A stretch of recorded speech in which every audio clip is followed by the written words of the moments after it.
Muy buenas tardes a todos o noches, dependiendo de la hora en que nos estén viendo. Esta es una grabación que estamos haciendo por intermedio del Instituto de Ciencias de la Tierra y Astronomía de la Universidad Galileo. En esta ocasión me acompaña el ingeniero Carlos Polo Kosic, quien es catedrático de astronomía avanzada en la parte astronomía solar. Además, es ingeniero civil de profesión. Ha sacado, también tiene en su haber un máster en astronomía por la Universidad Internacional de Valencia y es autor de 2 libros. Aquí puedo enseñar uno que ustedes pueden ver. Es el libro que se titula El Sol y sus fenómenos energéticos. Pero hoy no vamos a hablar de este libro, que es un libro de mucha ciencia, muy científico, y que se usa como texto también en el diplomado en astronomía avanzada, en astronomía solar, en el módulo de astronomía solar. Y hoy vamos a hablar de otra producción de Carlos, que se llama Los mayas y su astronomía. Aquí se los voy a enseñar. Estamos hablando de este nuevo libro. Mire, un estreno. Este es un estreno de Carlos, una nueva producción. Carlos, bienvenido. Bienvenido, qué gusto de tenerlo por acá. Un honor y también felicitaciones por su nuevo libro. Se llama Los mayas y su astronomía. Eh, ¿cómo ha estado? Edgar, buenas tardes. Muchas gracias por la oportunidad de poder platicar e intercambiar opiniones sobre este nuevo libro. Realmente, pues, para mí eh, es un no solo gusto, sino una realización después de haber empleado un par de años trabajando en este tema que yo estaba elaborando un trabajo académico y mi asesor, José Vaquero, español, astrofísico, profesor de la Universidad de Extremadura en España, quien ha escrito muchos libros sobre observación solar con y sin instrumentos, indicó que hay bastante información sobre civilizaciones asiáticas habiendo observado y registrado observaciones del Sol a simple vista, pero que sin embargo no hay mucho conocimiento sobre dicha actividad en las Américas.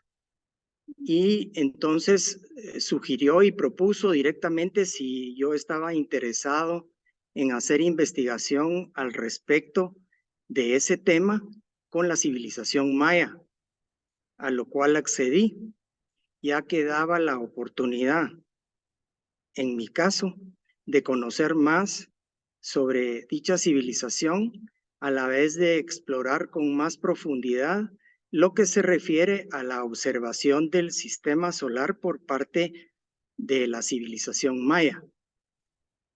Entonces, esta investigación, vale la pena aclarar que no soy arqueólogo ni pretendo serlo. Sin embargo, teniendo como base la ingeniería y la astronomía, es suficiente para defender una tesis. Este trabajo no fue de campo, solo de gabinete, con literatura especializada y herramientas informáticas como planetario virtual y calculadora solar. Estas dos herramientas se utilizaron en uno de los capítulos finales del libro para comprobar que todas las aseveraciones que están escritas en las referencias mayas fueron valederas o no, de tal manera que como complemento este trabajo tiene 15 páginas de bibliografía con alrededor de 192 referencias, las cuales todas fueron chequeadas y no necesariamente utilizadas, porque hay algunas que ya son muy antiguas y otras que son muy generales, pero con lo que se consultó, pues se pudo hacer este trabajo. Y aparte de lo que le dijo su catedrático, su profesor, ¿hubo alguna otra motivación para escribir este libro sobre los mayas y su astronomía? Pues no lo tenía contemplado al principio porque se empezó trabajando básicamente sobre el tema solar, pero el tema solar es un tema, como usted bien sabe, Edgar, que hay muchos astrofísicos de renombre que han, no solo en el pasado, sino actualmente siguen estudiando el Sol. El Sol es un astro que tiene para seguirlo estudiando por el resto del tiempo, porque son tantos los fenómenos y tan variados que cada vez que se soluciona o se cree solucionar uno, quedan más preguntas. Entonces la intención era que hubiera algo propio al respecto de poder comprobar, de poder opinar, de poder concluir, y de ahí salió el tema de los mayas, en el sentido de no solo, pues básicamente comenzó con lo del sol, pero es que los mayas no solo observaron el sol, observaron el sistema solar y otros astros más, y entonces eso se amplió.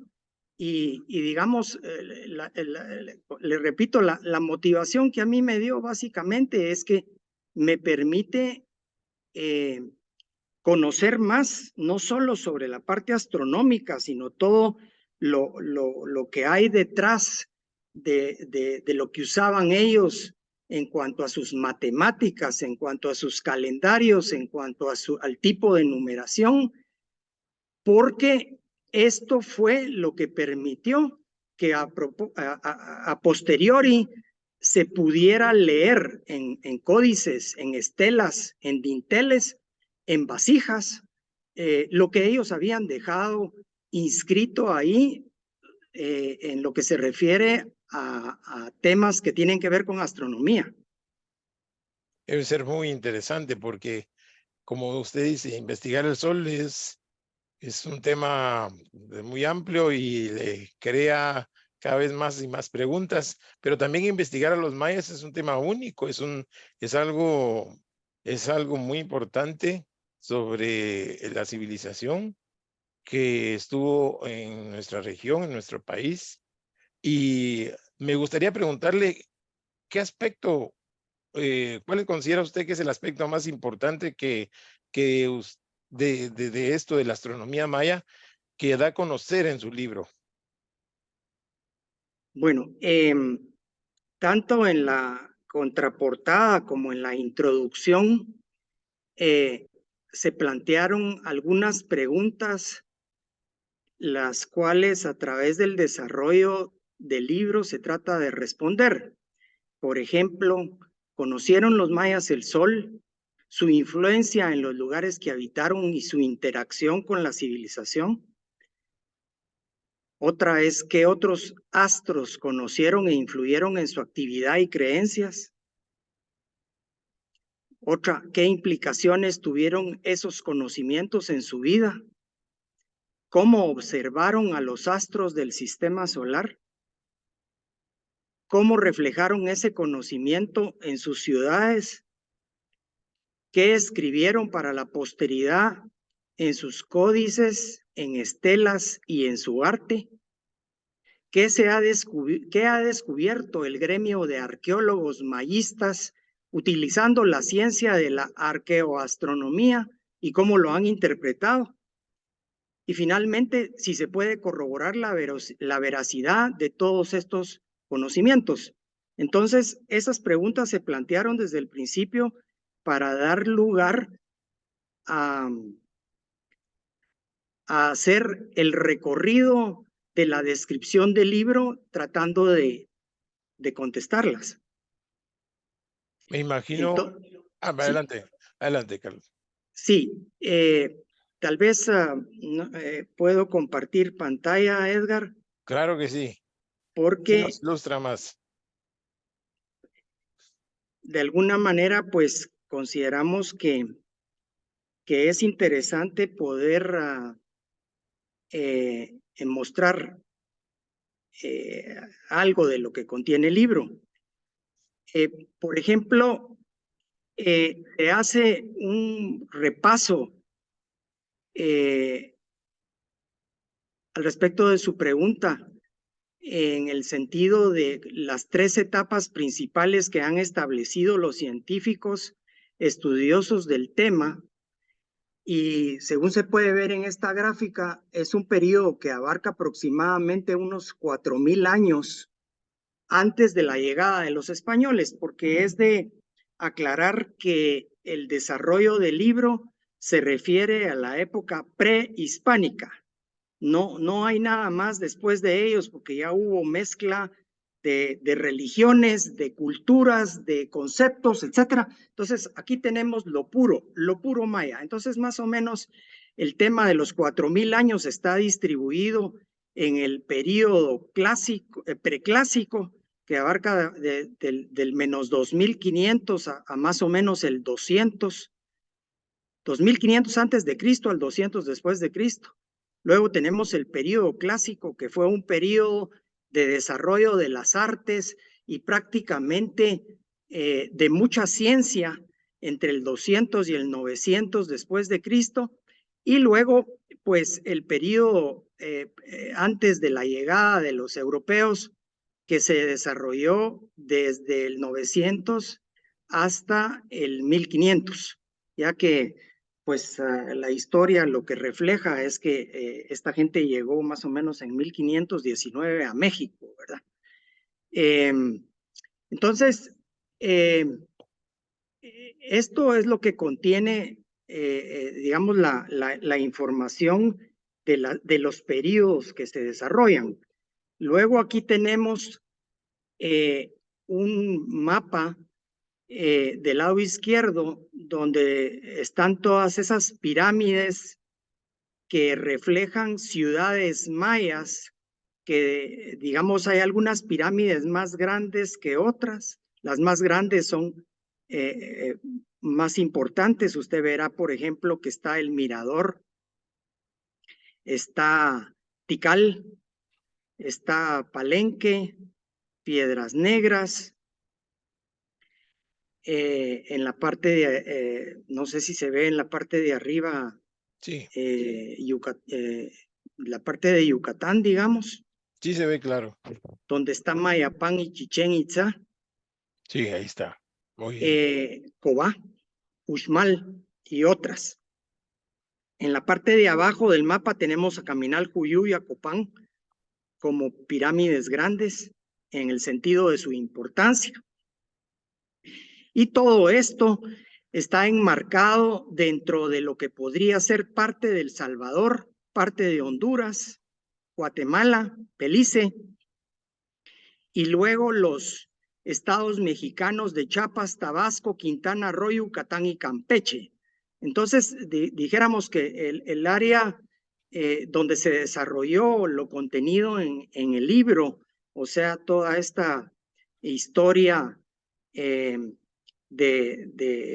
se relaciona con la astronomía, pues está contenida en esta área geográfica. Posteriormente, digamos, en el desarrollo del libro, otra parte importante es que se describen los 3 principales códices y su contenido astronómico. Los códices, pues, como muchos conocemos, el de Dresde en Alemania, el de París en Francia y el códice que está en Madrid, España, el cortesiano, otro cortesiano, como se le llama, códice de Madrid. Y digamos, en base de ellos o relacionado con ellos fue que se buscó información astronómica. Todos tienen algo. Tal vez podríamos decir que el que más lo tiene es el códice de Dresde, porque se permitieron hacer una especie condensación de visualizaciones lunares. Incluso hay gráficas relacionadas con lo que es eclipses que vamos a tratar próximamente, porque hay dos figuras, una clara y otra oscura.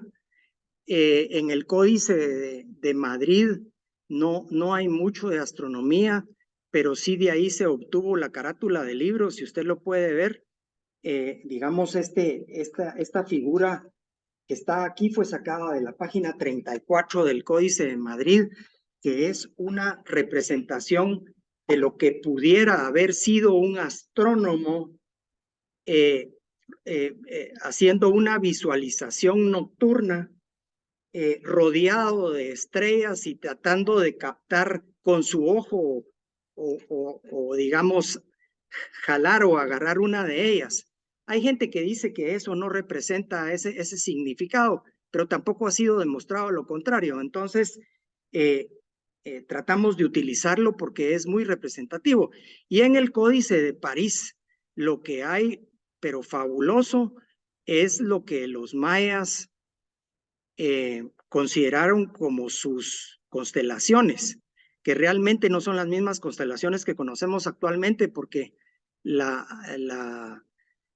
digamos, la Organización Internacional de Astronomía, pues fue hasta el siglo XX que definió las 88 constelaciones, pero que lo que pudieron haber visto los asiáticos, lo que pudieron haber visto los egipcios, lo que pudieron haber visto los mayas, eran unos puntos de estrellas a las que ellos les daban algún tipo de figura, sobre todo de animales. Entonces, eso, como no es una constelación reconocida como las actuales, se llama asterismo, pero eso lo tiene representado el Códice de París. Y coincidentemente, y es una salvedad muy importante, es que reflejaron 13 asterismos y las constelaciones astronómicas son 13 cabalmente. Obviamente no son las mismas, pero son 13 en ambos registros, ¿verdad? Entonces, hablando de los calendarios, ellos establecieron dos principales que fueron el calendario sagrado, que es el que se llama Tzolk'in, que tiene 260 días. Aquí se puede ver, por ejemplo, en las ruedas de la izquierda, que son 13 números del 1 al 13 relacionados con 20 meses.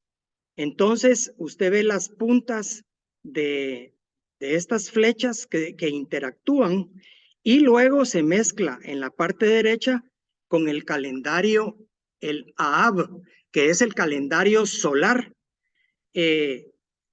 Ellos inicialmente comenzaron con 360 días, pero conforme pasaban los años se dieron cuenta que esos 5 días adicionales les daba un atraso en el movimiento del Sol y en sus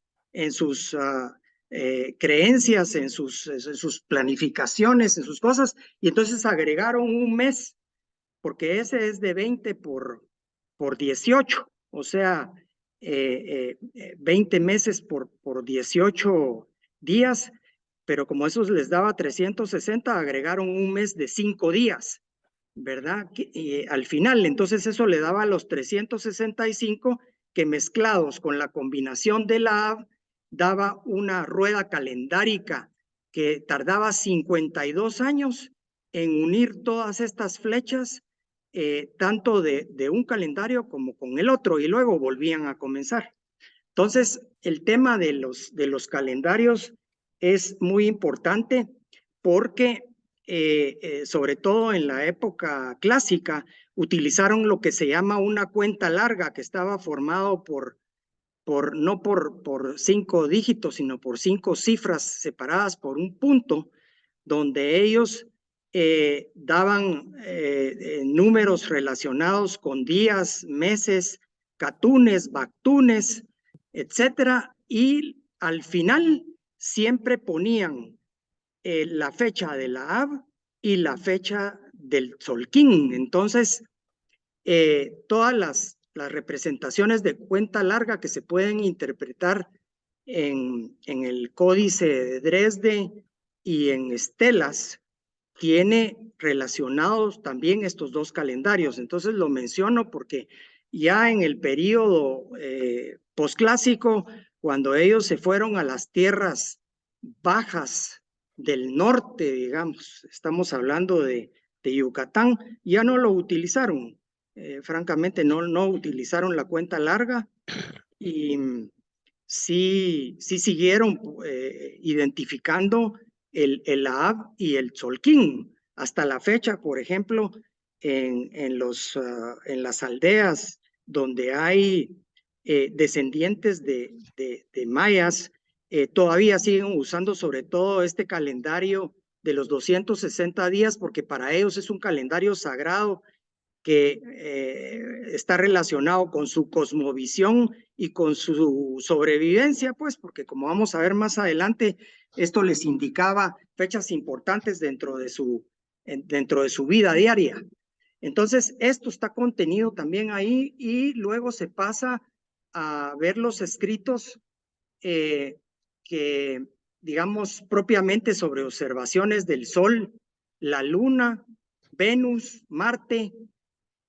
Hay algunos bueno, de que vieron a Júpiter, seguro. Lo que pasa es que hay muy pocas referencias sobre si lo dejaron o no reflejado. Hay un autor que hizo un libro en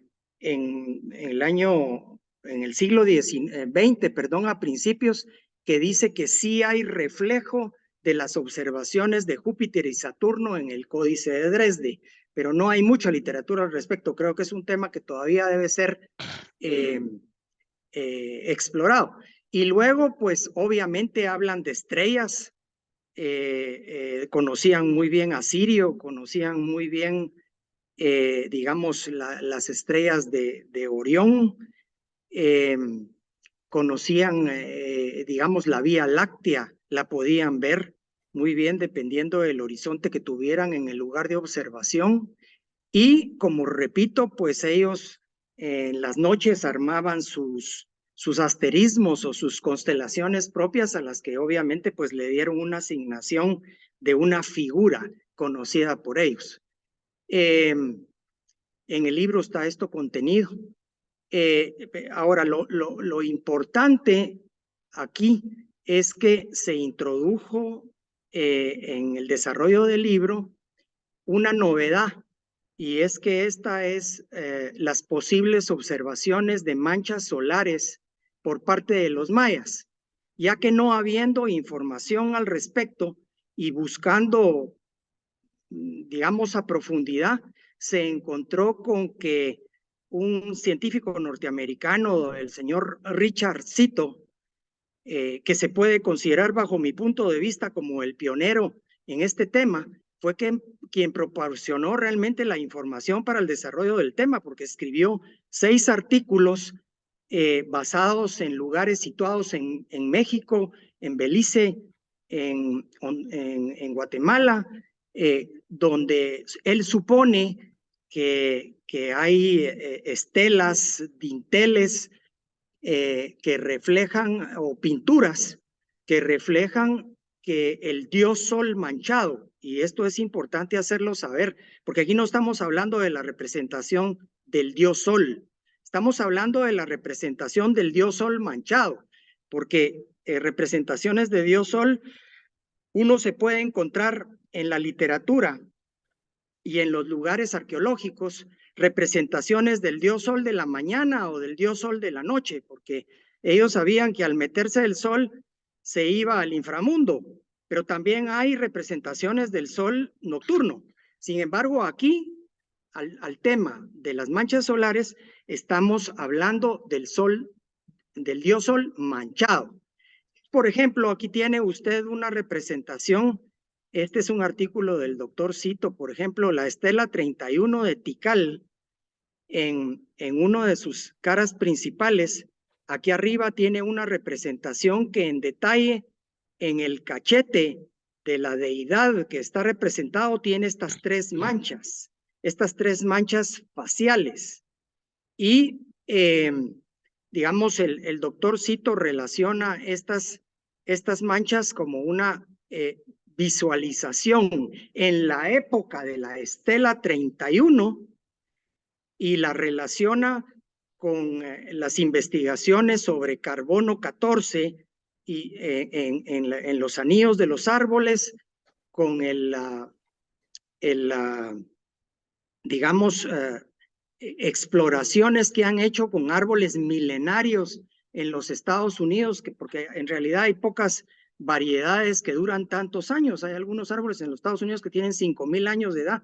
Entonces, cuando por alguna razón ha habido necesidad de estar en contacto con esos tallos, se han dado cuenta de que los anillos no crecían lo mismo todos los años, sino había unos más gruesos que otros, y entonces todo eso lo relacionan con el ciclo solar.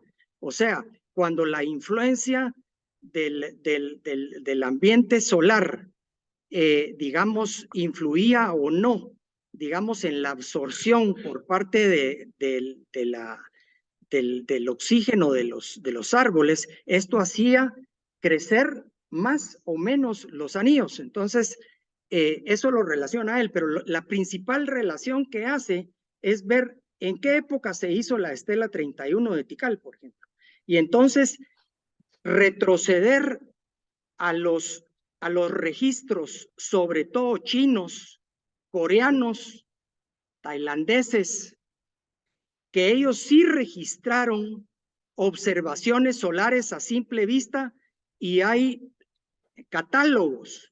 Vamos a ver más adelante una tabla relacionada con la época maya de todas estas, de todo este arte, donde se podía comparar si en esa época de registro de esos catálogos coincidía con la escritura que tuvieron en estas estelas.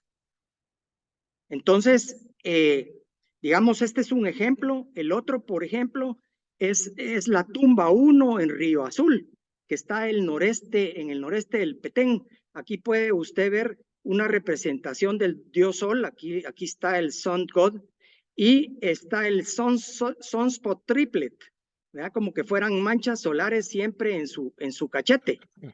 Cierto. ¿Verdad? Entonces, esta también es un artículo del doctor Cito relacionado siempre con las fechas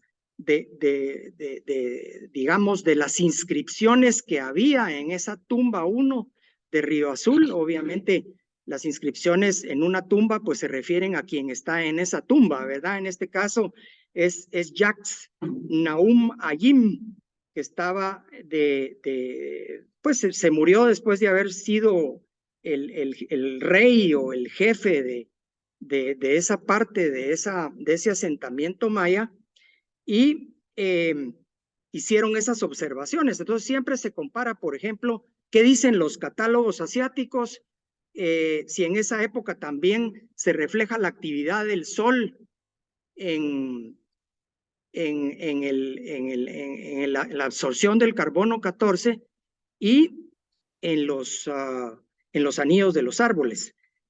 Luego está esta otra, por ejemplo, en Chiapas, México, está este dintel en Yaxchilán.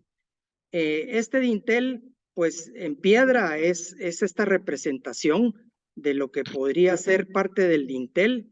Aquí está una representación de dibujo, pero aquí está más ampliado, donde usted puede ver 3 solar spots en el cachete de la deidad, ¿verdad? Del rey. Muy interesante. Entonces, este también es artículo del doctor Cito. Yo, aparte de los artículos que él explicó que le repito, son 6 y solo 4 se pueden encontrar en la literatura, pero como lo localicé, él tuvo la fineza de enviarme los otros 2 que faltaban y según él todavía le falta un 7º y ha de ser una persona de edad avanzada. Pero me metí a tratar de buscar en literatura si habían otras estelas o dinteles o vasijas. Y encontré, por ejemplo, en Belice, en el sitio de Caracol, en la estela 6, en la parte de aquí abajo, usted tiene, digamos, ampliando esto, puede uno darse cuenta que aquí hasta el final está esta figura. Y aquí vuelve a tener las 3 manchas en el cachete, ¿verdad? Entonces, aquí, pues, lo que hice fue lo que venía haciendo él, compararlo con las observaciones asiáticas en las fechas en que se supone la estela 6 de Caracol fue elaborada. Otro de ellos, sin ir muy lejos, es Copán. Por ejemplo, hay una estructura bellísima que se llama la Rosalila, que encontraron sumergida y bien protegida dentro de otra pirámide. Los colores originales eran más o menos los que están mostrados aquí, y ellos conservaron esto poniéndole barro encima para que no fuera destruida cuando le pusieron otra pirámide encima, porque los mayas tenían esa costumbre, o sea, conforme iban pasando los siglos, construían sobre construcciones. Y entonces, en este caso, para no destruir lo original, lo protegieron muy bien. Y esta es una parte de la réplica que hay en el Museo Arqueológico de Copán. Y usted puede ver aquí, por ejemplo, que este dios Sol tiene 3 puntos en los 2 cachetes. Sí, ¿Verdad? muy bien. Entonces es otra representación de lo que pudo haber sido observación, dejarla reflejada comparando, digamos, las fechas de observación asiáticas, que también lo pudieron observar aquí, porque cuando hay una mancha solar, si nosotros estamos en el hemisferio norte y los chinos están en el hemisferio norte, todos tenemos que ver las mismas manchas solares. Claro. ¿Verdad? O sea que tuvo que haber sido coincidente. Estos son, por ejemplo, no son ni tumbas, ni estelas, ni dinteles, son incensarios que se encontraron en Palenque, Chiapas, México, donde usted puede ver la misma representación de los puntos en los cachetes. Entonces, lo que se hizo aquí fue recopilar lo que se pudo encontrar, que fueron alrededor de 14 representaciones. Y aquí le pongo algo interesante, porque digamos, del lado izquierdo es una figura ampliada de los periodos de interés mencionados por los artículos. Los registros son de las manchas solares en la época pretelescópica en Oriente.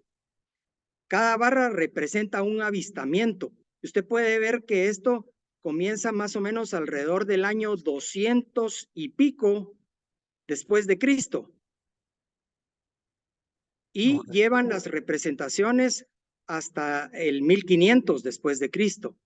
Y en el lado derecho está un número relativo de manchas solares a simple vista de uno de los catálogos que tenemos, pero este está relacionado con el número de manchas solares.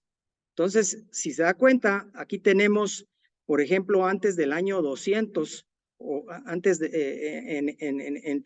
antes del año 200, aquí no tenemos antes del año 200, pero aquí sí tenemos antes del año 300, y eso coincide muy bien con esta parte, donde hubo fuertes observaciones de manchas solares.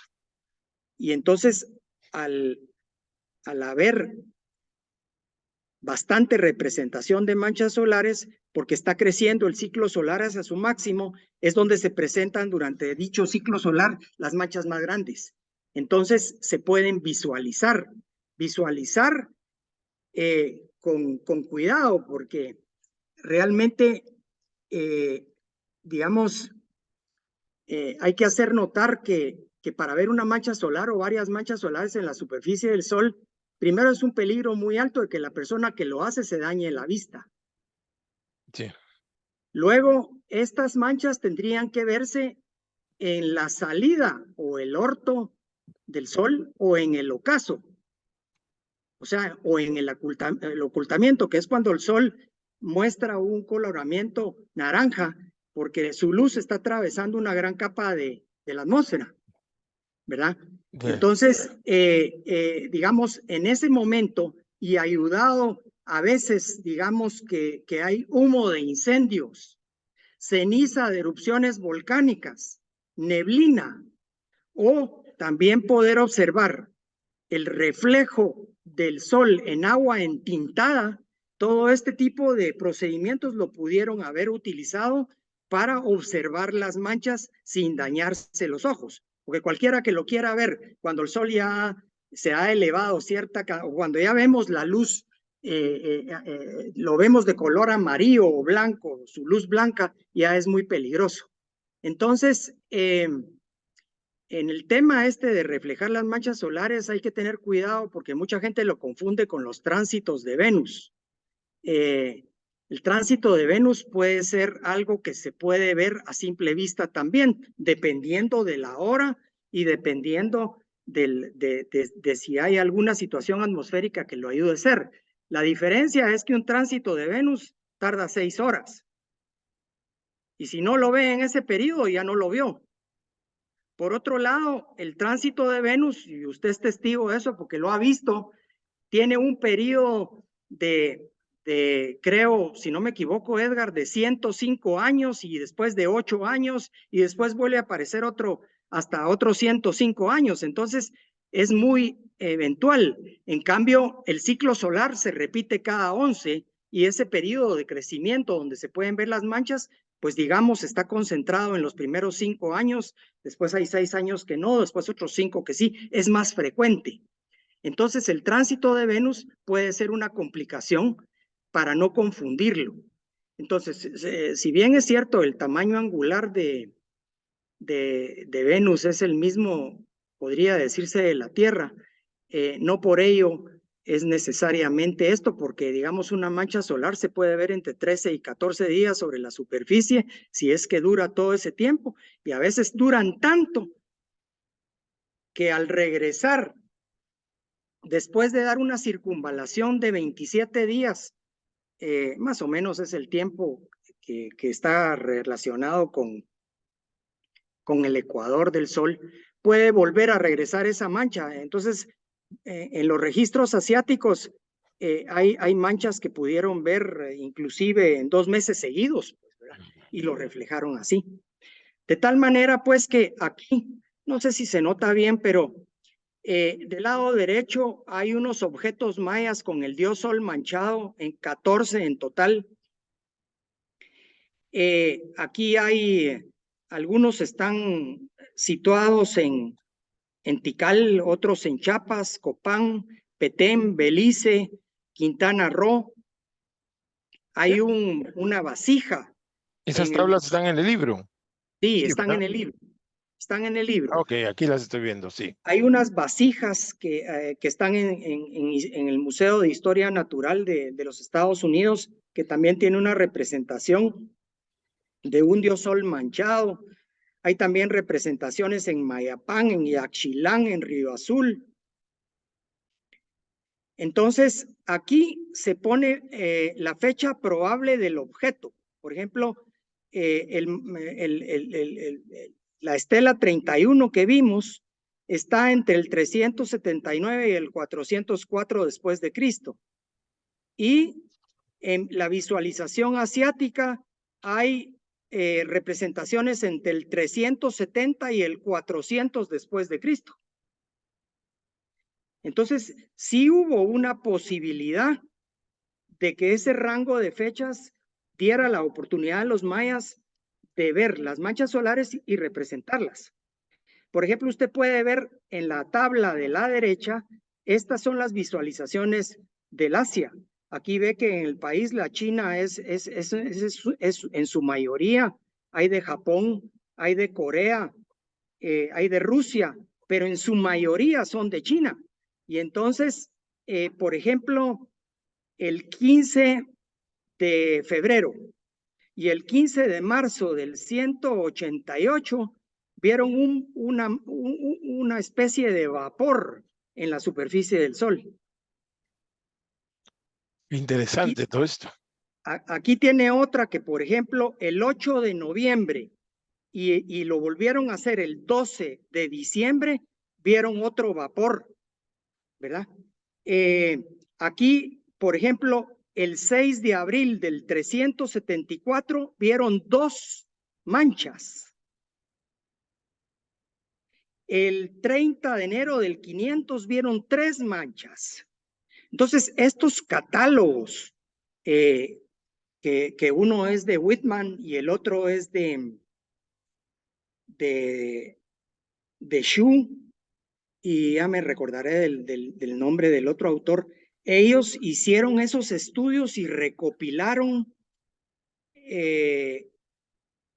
estas observaciones, que son las que han servido de base para comparar con las fechas en que fueron hechos las representaciones mayas, ¿verdad? Porque si el catálogo asiático no hubiera representado ninguna, entonces uno podría decir, bueno, pues realmente no se puede hablar ni siquiera de una coincidencia.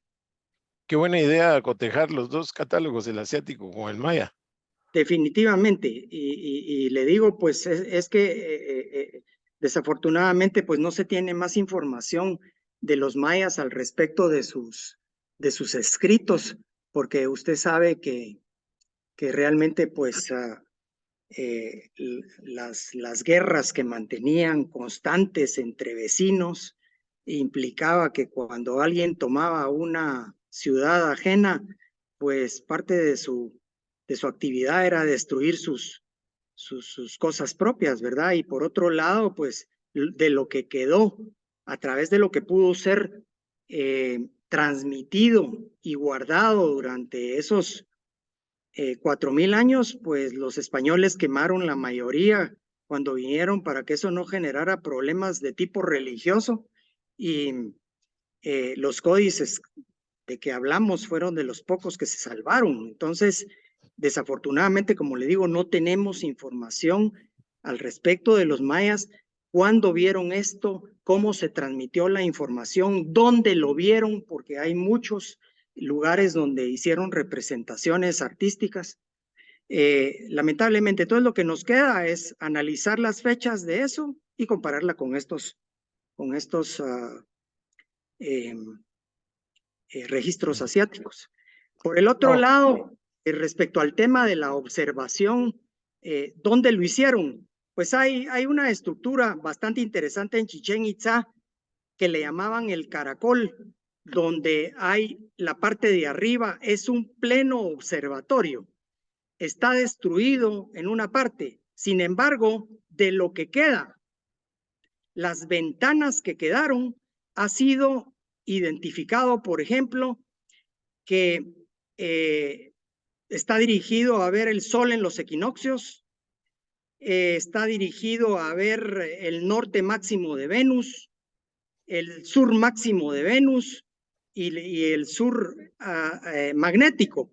Entonces, la identificación de estas letras le dan lo que se puede ver en cada una de estas cámaras. Digamos, obviamente, cuando esto estaba completo, estaría dirigido hacia otros puntos cardinales o hacia otros eventos astronómicos, pero se pudo comprobar que realmente era un observatorio. Ahora, para observar los fenómenos astronómicos no necesita tener un observatorio de esta naturaleza. Huachactún, por ejemplo, en el Petén, fue donde primero se identificó lo que es una estructura de tipo E, que es muy sencillo. Hacían una estructura en el este y hacían otra en el oeste, y luego observaban y fijaban los puntos donde, para comenzar, porque las estructuras E no se utilizaron solo para observar el sol, fijaban los solsticios y los puntos intermedios de los equinoccios. Entonces ellos sabían cuando el sol estaba en qué punto, digamos, qué tenían que hacer, porque en su calendario sagrado, por ejemplo, de 260 días, el cual está compuesto por una descomposición del número 20 y del número 13, que son fundamentales dentro de la vida maya, ellos sabían a partir, por ejemplo, de los equinoccios, cuando tenían que sembrar, por ejemplo, cuando empezaban las lluvias, cuando tenían que cosechar. Y claro. obviamente esto se movía entre los dos equinoccios. porque obviamente en la época fría, entre septiembre y ¿cómo se llama? Marzo, pues esta actividad la tenían controlada, pero no era para sembrar, ¿verdad? Entonces,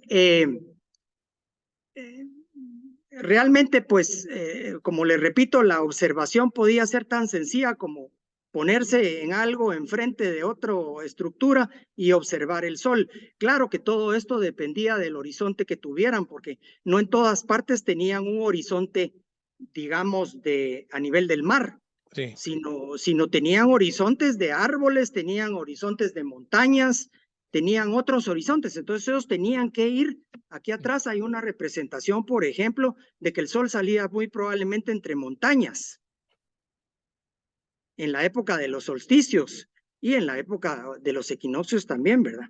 Pero como le digo, este es otro ejemplo de eso.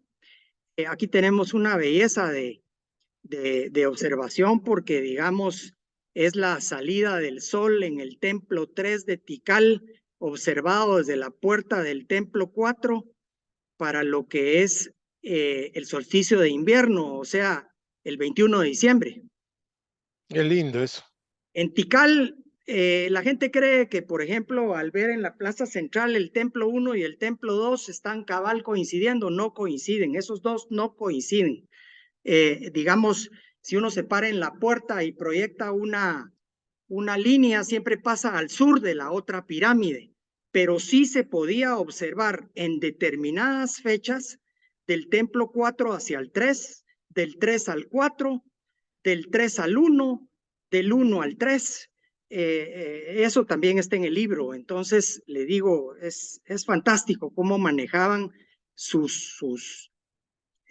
arqueoastronomía, porque esta es parte de la arqueoastronomía, o sea, digamos, la orientación de sus construcciones en función del movimiento del Sol. Aquí hay dos ejemplos, por ejemplo, en Copán hay una observación en el ocaso el día 12 de abril entre la estela 12 hacia la estela 10. Y usted me dirá, bueno, ¿y el 12 de abril qué es? Porque no coincide con equinoccios y no coincide con solsticios, pero es que a la latitud de ellos, el 12 de abril era una fecha que les daba, por ejemplo, la idea de que ya tenían que irse preparando para recibir la lluvia. Y eso les implicaba, digamos, poder sembrar su alimento para sobrevivir. Aquí del lado derecho hay una reconstrucción de un esquema de observación contemporáneo en el pueblo Ixchil de Guatemala, en lo que era viendo a través de ciertas piedras en la confluencia de las montañas, la metida del sol, perdón, la salida del sol en los equinoccios. Entonces, observando directamente hacia el este, podían ver el orto del ¿cómo se llama? Del sol en 2 veces al año.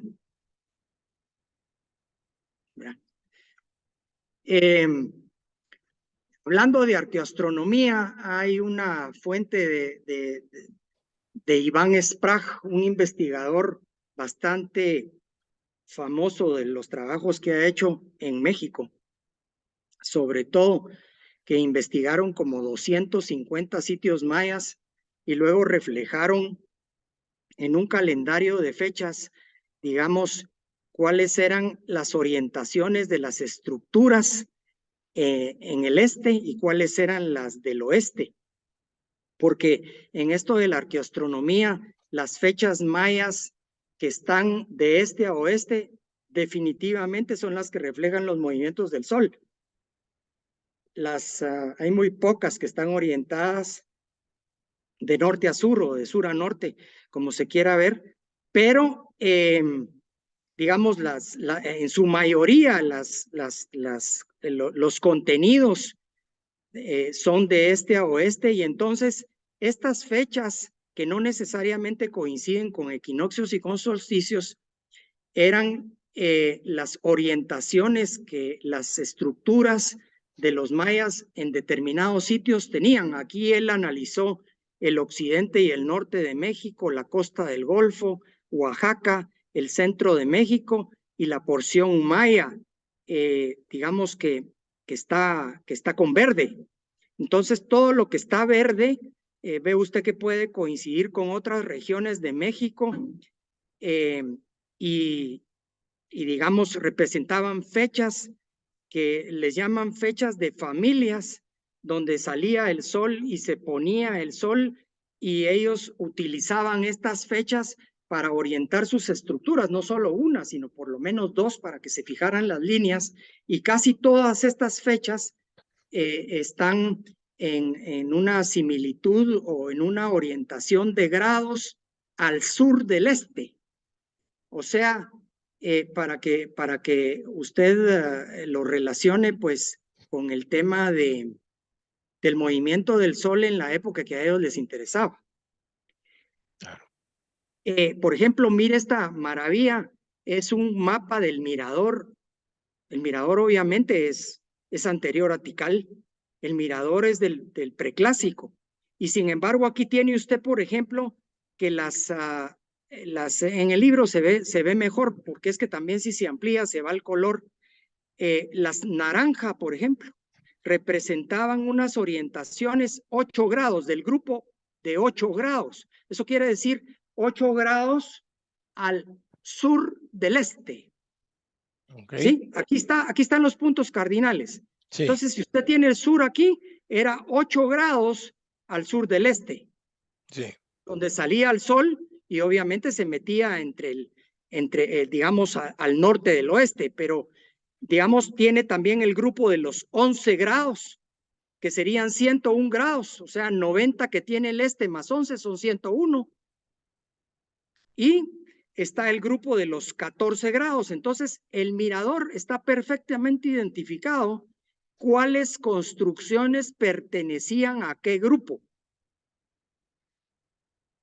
Y coincidentemente, entre las dos pirámides grandes, que son la de la Danta y la del Tigre, no hay una fecha específica. Sí hay una relación visual, pero estas no formaban, digamos, necesariamente un grupo específico, ¿verdad?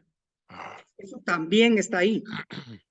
Sí, no, es que solo podemos dar algunos tips porque si no, 360 páginas no se resumen. Ahora, le tengo otra pregunta, Carlos. En tus investigaciones, y usted como astrónomo también, o como con conocimientos de astronomía de su máster, ¿encontró algunos mitos o datos que estén equivocados o erróneos que creamos nosotros que así era y resulta que no es? ¿Algún mito o algo? Bueno, mire, solo así pasándolo rápido, esta es una tabla que tiene, entre otras cosas, el Mirador, Tikal y Chichén Itzá, con sus familias, con las fechas que están reflejadas en las orientaciones de los edificios, en las cuales se encontraron múltiplos de 13 o de 20 para relacionarlo con su calendario sagrado. Sí, Edgar, sí lo encontré. Realmente está relacionado con, básicamente con lo que son los eclipses, porque digamos, no sería apropiado decir que son mitos o conceptos erróneos, pero sí es posible referirse al caso particular de estos fenómenos, porque digamos, hay que anticipar que con la cantidad de literatura que existe hoy en día, como textos considerados originales, no se puede hacer una conclusión de lo que conocían necesariamente al respecto, desde cuándo y cómo transmitieron a sus descendientes dicha información, ya sea por las constantes guerras que mantenían con sus vecinos, los textos que se pudieron haber perdido ahí o los que fueron quemados. Ahora bien, en lo que queda de información ha sido analizado, y hay algunos que mencionan las tablas lunares, por ejemplo, del Códice de Dresde, donde reflejan, según algunos autores, predicción de eclipses. Entonces, a este tema es indiscutible que con pura observación los mayas conocían muy bien el movimiento de la luna, dado que El movimiento mensual de la misma lo tenían identificado como de 29 o 30 días porque ellos no usaban decimales. Los periodos de la luna están identificados, sobre todo el sinódico, con decimales, 29.54. Ellos no utilizaban eso. Por eso es que algunos meses los consideraban de 29 y otros de 30 días. Pudieron observar probablemente y dejar en dicho códice un calendario de registro lunar, pero según la humilde opinión en mi caso, es que fueron registros de observaciones, porque para predecir un eclipse hay que tomar en cuenta el lugar físico de las observaciones, las herramientas con que se cuentan, que era con lo que contaban los ojos, y el concepto, si es que lo tenían, sobre los movimientos conjuntos de la Tierra, el Sol y la Luna. Entonces, un eclipse, como sabemos todos, puede ser un eclipse de luna, que es cuando coinciden las órbitas de la Tierra y la Luna con el Sol y se da en luna nueva. Y dependiendo, digamos, el eclipse lunar es que cuando coinciden planamente las órbitas de la Luna y la Tierra durante la luna llena, y esta se ensombrece. Entonces los mayas dedicados en la noche a observar pudieron identificar este tipo de eclipses cuando eran totales, porque cuando son parciales es más difícil notar su oscurecimiento, casi pasa desapercibido. Y los eclipses solares que se dan cuando se conjugan las órbitas de la Luna, Tierra y Sol y se dan en luna nueva. Y sobre todo, dependiendo de la distancia a la que esté la Luna de la Tierra, estos pueden ser totales, anulares o mixtos. Por cierto, el próximo 14 de octubre pasará por algunos lugares de Mesoamérica, de la Mesoamérica de los mayas, un eclipse anular. O sea, la Luna va a estar lo suficientemente alejada de la Tierra como para que tape la circunferencia del Sol. Y por eso se llama anular, porque es como un anillo de Sol lo que queda alrededor. Esto va a pasar por Yucatán, Belice y Honduras. Entonces, al respecto de este tema, digamos, el Códice de Dresde se especifica que fue hecho en el siglo XIII.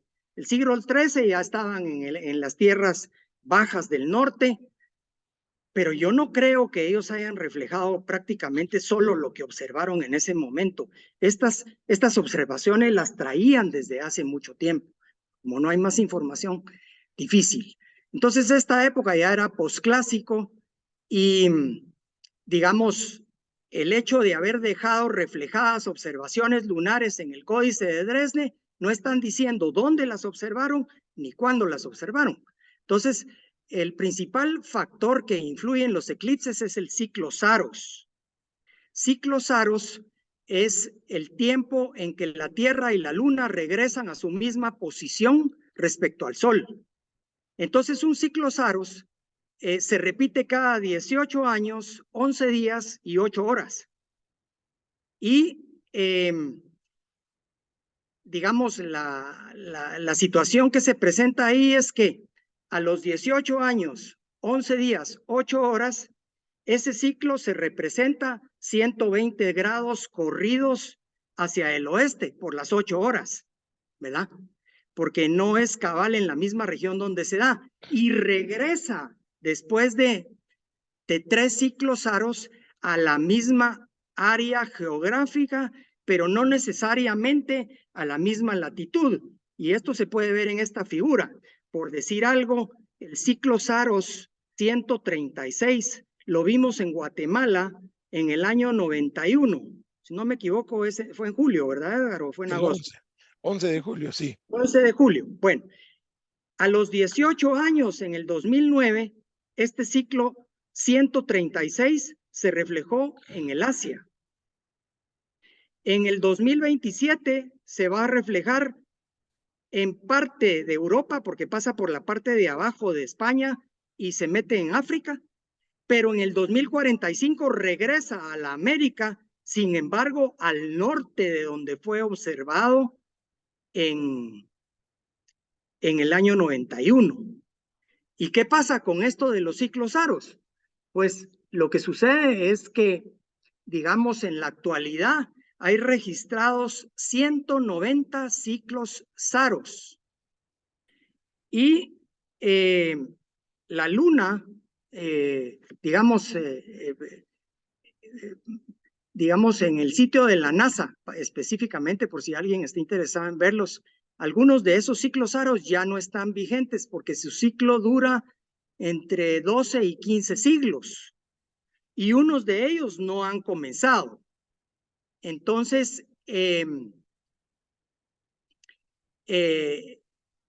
como ejemplo, por ejemplo, para el siglo XXI se sucederán aproximadamente 224 eclipses de sol en toda la Tierra y 228 eclipses de luna, de los cuales 14 eclipses serán totales de sol y 19 de luna en el área maya, en los que intervendrán 10 números diferentes de saros en los eclipses de sol y 13 saros para los eclipses de luna. Aquí había tenido, pues no quisiera gastar mucho tiempo en esto, digamos, se define como un mes sinódico, 29.53, que era lo que le decía, pero también hay otros periodos de la luna que son el anómalo y el dracónico, que más o menos tardan lo mismo con diferencia de algunas horas. Y estos, digamos, periodos son los que dan lugares a los eclipses. Entonces, bueno, esto es prácticamente lo que ya hablamos y digamos, también esto ya hablamos. Esta es una representación de los eclipses que han sucedido en el globo terráqueo del 2001 al 2020 y usted verá que digamos, como explicamos anteriormente, son corridos de un área geográfica a otra, pero son varios números de saros los que intervienen en esto. Esta otra gráfica, por ejemplo, tienen el periodo 2001 al 2100 de los que van a pasar en Norteamérica. Norteamérica me refiero a los Estados Unidos y Canadá, México. Y este otro es, digamos, comprendiendo todas las regiones del mundo, digamos, África, Asia y Oceanía y América, lo que va a ser también del 2001 al 2100, todos los eclipses que van a poder ser vistos. Entonces, digamos,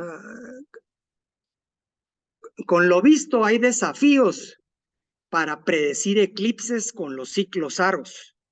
El primero es que 2 de cada 3 eclipses van a estar muy lejos de donde se observó la primera vez. El segundo es que el momento en que podría ocurrir un eclipse puede ser de noche y por lo tanto no se puede observar. El tercero es que múltiples ciclos ocurren al mismo tiempo, no necesariamente en la misma región geográfica ni en la misma latitud. Hoy en día hay 40 ciclos saros vigentes, de los números 117 al 156. Sin equipo visual y electrónico es muy difícil, si no imposible, poder predecir eclipses. Entonces esto deja el campo para futuras investigaciones que aclaren esas dudas. Qué interesante. Esto me parece muy interesante, sumamente interesante. Y la investigación que hizo, que realizó, es muy profunda. Y ya para finalizar, Carlos, que pues viendo toda esta investigación y el tiempo que le dedicó, para usted una pregunta así de fondo. ¿Cuál fue el legado más importante que los mayas aportaron por su astronomía? El legado más importante que los mayas dejaron en la astronomía, de acuerdo a todo lo que usted ha investigado. Bueno, le podría decir, Edward, que para los antiguos mayas había una fuerte conexión entre la astronomía y la astrología, ya que ellos basaron ciertamente sus observaciones en el cielo, pero los descubrimientos fueron aplicados a renglones relacionados con su visión cósmica del universo, a su relación sobre todo con el calendario sagrado y a su sostén de vida a través de la agricultura, llevando por más allá el tema hacia momentos indicativos de cuándo hacer la guerra, cuándo ejecutar sacrificios para quedar bien con sus dioses, etcétera. La astrología la fundamentaron con la observación de los astros que tenían sus movimientos dependientes del año solar. Obviamente, pues, ¿verdad? O sea, eran repetitivos. Pues verían todas las noches, por las noches en el firmamento sucederse los mismos eventos visuales en la misma época del año, y esto les indicaba los diferentes momentos de los eventos relacionados con su propia vida y sus creencias. Entonces, considerando que los mayas no disponían de artefactos o instrumentos de observación, se ha podido comprobar que pudieron observar los fenómenos astronómicos llevando esta observación a cabo desde cualquier punto de sus ciudades con ciertas características y no necesitaron de construcciones específicas, como lo vimos, que sirvieran para tal fin. El ejemplo de la simpleza con la que se puede montar un sitio para observar el sol en sus extremos principales de movimiento anual entre salidas y ocultadas, como los solsticios, los puntos intermedios de equinoccios y los cuartos de año, porque también los cuartos de año, o sea, partir el año en 4 partes, era también importante que hay algunos desfasados con los equinoccios y con los solsticios. Se dio en un principio en las estructuras tipo E que vimos en Huachactún, y en otros lugares hay muchas estructuras tipo E donde solo era necesario un punto fijo de observación, una plataforma de referencia. En este panorama, los observadores tenían controlado la variación del ángulo espacial de 47 grados en todos los sucesos del Sol durante el año y particularmente en las fechas relacionadas con el sitio de referencia, como por ejemplo los días del paso del Sol por el cenit, que en casi todos los sitios mayas, por la latitud a la que estamos, se da 2 veces al año. No la misma, sino dependiendo de la latitud. Por cierto que este 12 de agosto va a haber una pasada por aquí, por la latitud de la ciudad. Por otro lado, derivado de los estudios arqueoastronómicos en sitios mayas, se ha concluido que muchas estructuras importantes se orientaron de acuerdo con eventos astronómicos y su sistema calendárico. Los amaneceres y atardeceres en días específicos del año parecen ser uno de los elementos más utilizados para orientar edificios e integrar familias de sus construcciones. Las orientaciones de los edificios sirvieron como calendarios de observación, lo que permitió a los mayas planificar y programar rituales y actividades durante todo el año. Entonces, la observación continua del sol les permitió fijar fechas precisas para eventos importantes. Las alineaciones de las familias de estructuras se basaron en calendarios de observación destinados a facilitar la programación de las actividades agrícolas durante el ciclo anual. La alineación este-oeste, sin lugar a dudas, es de particular importancia debido a su relación indiscutible con el movimiento del Sol, ya que este astro era el mejor conocido y utilizado en su ruta diaria. Y en términos generales, para finalizar, lo escrito formalmente a la fecha sobre los estudios hechos de campo y gabinete de lo que dejaron los mayas, aunque no sea exacto, hay que segmentarlo para su propia utilización primaria en trabajos hechos en campo y gabinete, pues es la base que confirma las hipótesis y conclusiones emitidas hasta ahora. Hay varios trabajos mayistas que carecen de esta experiencia y se limitan solamente a referir estudios generales sin profundización. Y también valga la pena decir que hay muchos especialistas en arqueología que no conocen de astronomía, y entonces cuando usted les presenta el tema de la posibilidad de que hayan observado las manchas solares, les da patatús. Entonces, lo descrito con relación al conocimiento de los mayas sobre el Sol, la mayoría de los planetas del sistema solar, incluyendo nuestra satélite, la Luna, y las referencias a estrellas, constelaciones y Vía Láctea, refleja la intencionalidad de la civilización para dejarnos muestra de su conocimiento de los astros y su influencia en lo relacionado con su diario acontecer. Eso podría ser, según mi persona, el el legado que esta gente dejó. Desafortunadamente, como le digo, hubiera sido muy interesante seguir estudiando los escritos de ellos, porque muchas cosas fueron escritas, incluyendo el Popol Vuh y otros códices ya en la época hispánica, pero lo que queríamos reflejar aquí era lo puro, y eso fue lo que hicimos. Muchas gracias, Carlos. Pues ya se nos terminó el tiempo, pero quisiera mostrar una vez más el libro y quisiera preguntarle, uno como guatemalteco que tenga interés en leerlo, digamos, ¿no necesita tener estudios de astronomía para leer esto o necesita tener un entendimiento elevado para poder entender su libro? De ¿Cómo ninguna es? manera, Edgar, de ninguna manera, porque fíjese que todos los que hemos cursado, al menos las secundarias, sabemos del sistema solar, que fue básicamente lo que los mayas trabajaron, ¿verdad? Las estrellas, las constelaciones, las podemos ver de noche, tampoco es del otro mundo, y le diría que no, definitivamente sí es entendible. Lo que pasa es que hay que tener la paciencia De de leerlo. concentrarse en lo que se está leyendo, ¿verdad? Correcto. Sí, es que hay que estudiarlo prácticamente. Yo veo que aquí puedo ver que es un libro de 335 o 6 páginas, ¿verdad? Incluyendo las bibliografías, etcétera. Es un libro muy completo, tiene gráficas, tiene mapas, todo lo que mostró está contenido en el libro y uno como guatemalteco lo puede leer y puede, porque debe haber mucha gente interesada en los mayas, que incluso con esta charla usted levanta el interés de alguien que tal vez no lo tenía y puede leer este libro y darse una buena idea de cómo fueron los mayas en lo que es astronomía y relacionado, como dijo usted, con la astrología.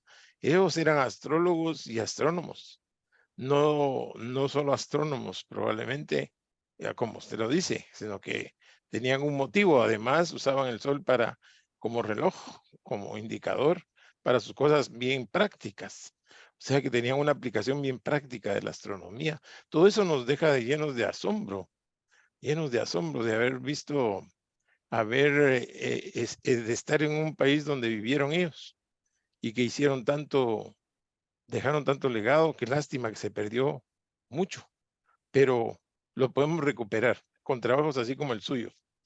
Es un gusto y un orgullo tener este texto.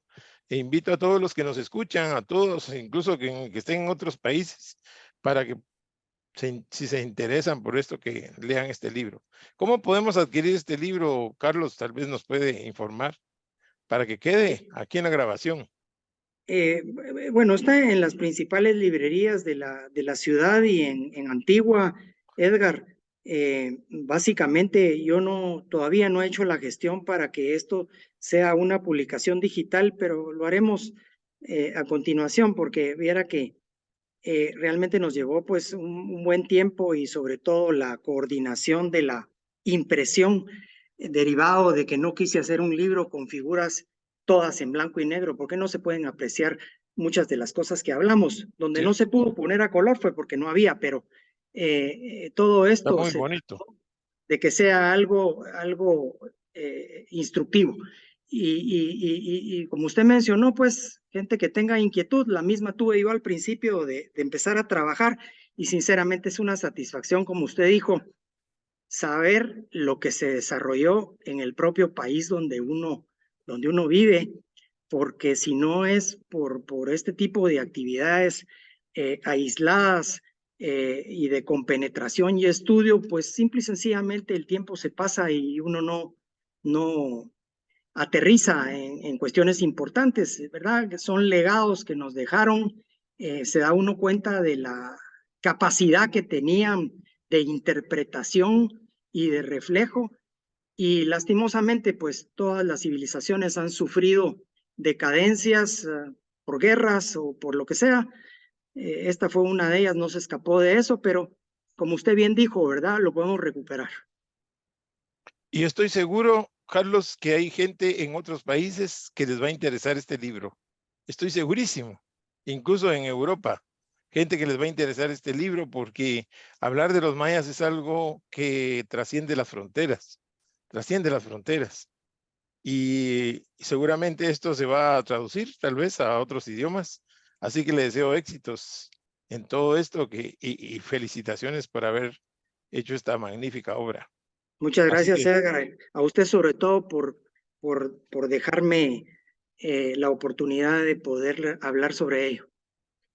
bueno, hablamos con el ingeniero Carlos Polo, ingeniero civil, catedrático de astronomía solar en el Diplomado de Astronomía Avanzada y autor de ahora 2 libros sobre el Sol y sus fenómenos energéticos y los mayas y su astronomía.